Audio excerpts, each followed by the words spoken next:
Up to 18 minutes past 10.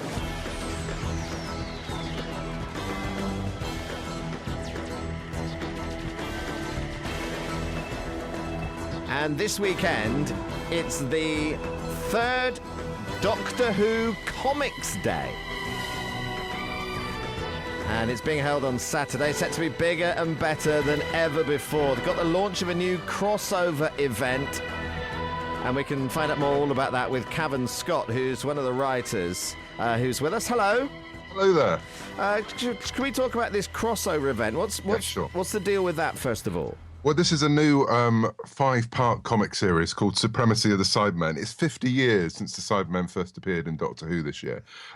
So what we did was come up with a story that pitches, well, in some ways, all of the Doctors against the Cybermen, but primarily the 9th, 10th, 11th and 12th Doctors all find themselves up against different versions of the Cybermen at different parts of history, in typical Doctor Who timey-wimey style, and all these stories jump all over the place, Cavan. It does a bit, yeah. It's you got part of it set in prehistoric Earth, part of it set in modern day London, part of it set on a shopping planet, on a planet that's a shopping mall. The shopping mall is the entire planet. It's set in the future, and part of it set on Gallifrey, the Doctor's home planet. So you've got these 4 different stories running along at the same time, and we get to see how they're linked as the series continues. And the Cybermen are wonderful baddies, aren't they? Oh, they're amazing. I mean, I think second to the Daleks. I think Daleks are synonymous with Doctor Who. But the Cybermen, I think, are a lot scary in a lot of ways because they could be us. The whole point of the Cybermen is that they started replacing parts of their bodies with machines. They started to replace parts of their brains for computers, and eventually became these emotionless machines that just want to convert everyone into Cybermen because it's better for them. It's nice that they've got their own catchphrase as well, because the Daleks, everybody knows the exterminate, don't they? But now what is it? It's the Cybermen have got "you have been deleted." Yeah, you either get deleted or you get upgraded. Upgraded, yes. Because when I was growing up and watching in the 70s and 80s, the Cybermen used to say "excellent" a lot, which I thought for an unemotional villain said "excellent" was a bit odd. So yeah, they're very sort of a monosyllabic delete now, which is said a lot. But they do, we obviously put more words into their mouths than that in the comic. Yeah. Well, can we talk about the comics then? Yes. Are these along the lines of the classic superhero comics then? Yeah, they're very much like the kind of things you'd see from Marvel or DC Comics. It's sort of a 22-page story or a 20-page story every month, which sort of leads on with cliffhangers. We have a number of them. We have ongoing titles for the 9th Doctor, which I also write, who was played by Christopher Eccleston. The 10th Doctor, David Tennant, he's got an ongoing one. The 11th Doctor, Matt Smith, and of course Peter Capaldi. And then we've started to have mini-series with some of the older Doctors as well. The 8th Doctor, Paul McGann, the 4th Doctor, my Doctor, Tom Baker, and then coming up soon, the 3rd Doctor as well, John Pertwee. Wow. So all the different eras are being catered for in comics. I mean, there's been Doctor Who comics almost as long as there's been Doctor Who in various different forms. And now through Titan Comics, we're sort of pushing on with all these different titles. So some of the early comics then, they must be worth a bit now, mustn't they? They are, yeah. I mean, it all started with TV Comic and things like that, which is a couple of pages of William Hartnell's Doctor right back at the beginning. And yeah, so for collectors, they go for quite a lot of money. And then Marvel published them, and Panini publish an ongoing comic strip every month, and I say Titan now as well. So yeah, there's an entire world of Doctor Who comics out there, a universe, you might say. This is amazing, because I love Doctor Who. I mean, I grew up with Tom Baker. He was my Doctor personally, but Christopher Eccleston is my favourite. Interesting that you're doing the series with the different Doctors involved. I never knew this world existed, the Doctor Who comics world.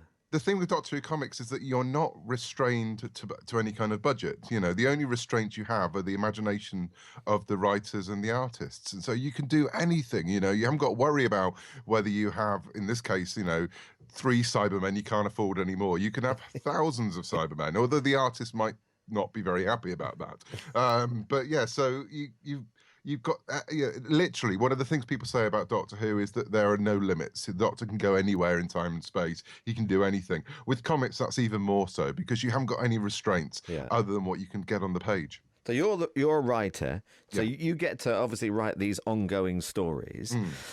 How do the artists feel when you come up with something a little bit out there and they think, how am I going to illustrate that?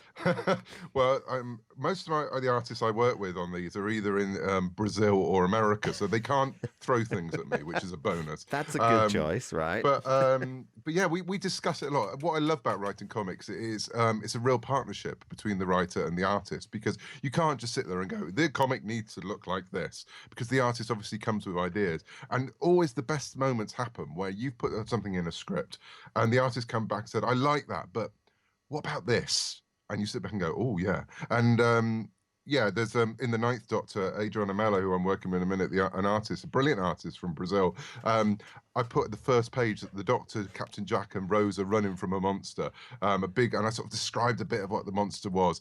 You've never seen a monster like the monster that came back. It was phenomenal, and lots of people come up to me and say, "That's brilliant, that monster." I can take no credit for it because it's very easy for me to write, and they're being chased by a monster. But then Adriana has spent days drawing this beautiful and also quite terrifying creature, and bringing it all to life. Yeah, it's wonderful. How much of a story do you actually get to write per comic? Because I'm thinking by the time you add all the pictures in, one picture is essentially almost 1 or 2 lines of dialogue, isn't it? Yeah, yeah. So the story isn't massively long as such. Well, it depends. I mean, sometimes the stories can run for issues upon issues. Sometimes they just run for 20 pages. But there's the old truism that a picture can tell 1,000 words, and that's one thing you can do with comics because it's a visual medium. You can have panels. I always feel a bit of a cheat when I write panels that don't have any dialogue in it, but sometimes they're the most powerful ones, where you have a reaction, just like on telly and film. You have a reaction, so yeah, you can cram in a lot to a comic, and you can cut very quickly. But it's a very different kind of storytelling, and it's one that I really enjoy because there are those limitations. You have to work around them and find new ways of doing things. Are you excited about the new series coming up, the Doctor actually on TV series? I am, yeah. I mean, it just seems so far away. But they're recording at the minute, and I live in Bristol, so it's not far from Cardiff. And I do pop over to Cardiff, and you sort of see things going on, and you hear things, and yeah, very excited. Very excited about Bill, the new companion, as well. Yeah, it'd be interesting to see where it goes. Have you been to the Doctor Who experience in Cardiff then, if you're close? Many times. I've actually worked there and done comic workshops at the experience as well. But what I love about the experience, if you haven't been, it's basically a museum about Doctor Who. It's got everything from costumes going back to the 60s to the current series, but it changes all the time. Every time you go, there's something new there. And so yeah, I pretend it's for work. Yeah. Quite often it's just because I want to go and geek out. Yeah, indeed. How long does it take? Because obviously to come from Cornwall, that's quite a trek to get to Cardiff. So is it a full day's experience or a half day, or how long will it take you to get around it? Probably it depends how you do it. I mean, you can do the experience. There's a walkthrough you go through, and you've got an interactive experience where you go on an adventure with the Doctor, go into the TARDIS, go and meet monsters, meet Daleks, and then the actual museum bit. You can spend ages there. It depends how long you want to gaze at Ice Warriors and the like. Yeah. But the great thing about going to Cardiff and Cardiff Bay is that around there, if you know where to look, and there are plenty of websites and guidebooks and things like that, loads of different locations. So you can go and see where Torchwood is. You can go and find Sarah Jane Smith's house. You can go and find where the Ponds lived, because all the locations are around near the experience. So one of my favourite things to do, there's the diner that appears in Doctor Who quite often. The Doctor has a favourite American diner. It was in the last series as Clara's TARDIS. That's a real diner. You can go there. If you sit at table 11, that's where the 11th Doctor sat in the episode. So there's loads of Doctor Who things you can do, and you can easily make a Doctor Who day of it. And it's Cardiff as well, which is a beautiful city. I do love geeky things like that. That diner, that's wonderful. Table 11, right? Make a note of that, Doctor Who fans. So if you want to find out more about your day, it's DoctorWhoComicsDay.com. Yes. This is happening tomorrow, actually, isn't it? All over the country. I'm up in London doing a big sign-in. There are events in Cornwall, in St Austell, in Into the Realm comic shop, in Truro at Waterstones, various other places, not just in the UK, in the world. There's an event going on in Japan because one of the artists is in Japan. There's events in America. So it really is a sort of a global celebration of Doctor Who, and especially Doctor Who comics. Terrific. Thank you. Great to talk to you. I'm going to get myself into Doctor Who comics after the show today. It's something I've never done before. All right. Nice to speak to you, Cavan. Thank you. That's Cavan Scott, who's one of the writers on the Doctor Who comics. And if you want to find out more, and as Cavan said, there's events taking place in Truro and St Austell tomorrow. DoctorWhoComicsDay.com. Travel news. BBC Radio.